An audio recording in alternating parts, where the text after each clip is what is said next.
Now, one of the things about board games that a lot of people like the most is interactivity. Is there some form of attacking someone? Is there some way to help each other out? And in Lords of Baseball, there's a lot of interactivity that's based around the concept of trading. At any time during the game, it doesn't even have to be your turn, you can trade with another player. Now there's some certain things you can trade and there's some certain things you can't trade. For example, you can trade players, major league players, farm system players. You can trade managers. That's been done before in real baseball. You can trade cash considerations. You can trade draft picks. You can trade media cubes. We'll talk about that here in the next video. There's some things you can't trade. We don't allow you to trade cards. We don't allow you to trade victory points. But throughout the game, you might not be able to find a trade partner. So say, for example, I have an extra phenom in my farm system that I have to take care of and nobody wants to trade with me. Well, that's where the trade chart comes in. And if you go through your action cards, there's a card for trade chart. Play it down in front of you and you look at this chart. Now you'll see during the regular season, you're dealing with the top two sections.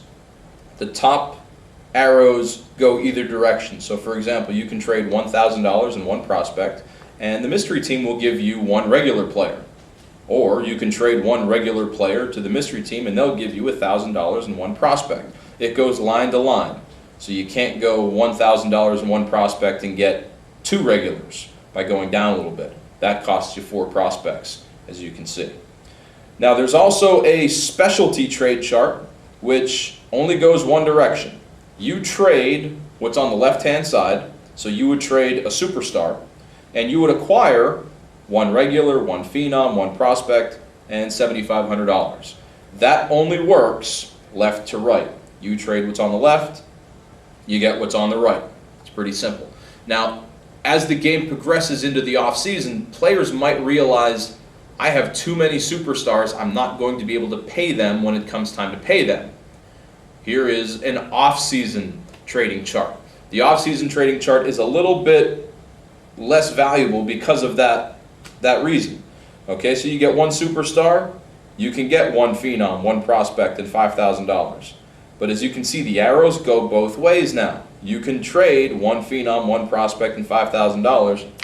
You'll get a superstar. So that's just one way that you can build up your team using the trade chart. Now this is something, because it's an action card, you can do 3 times per season. So it's a per phase action. So this is one way you can really start to chip away at your journeyman rating and help yourself score some victory points and help yourself score some wins as you get on into the middle and late season. Now, coming up, we talked a little bit about trading media cubes.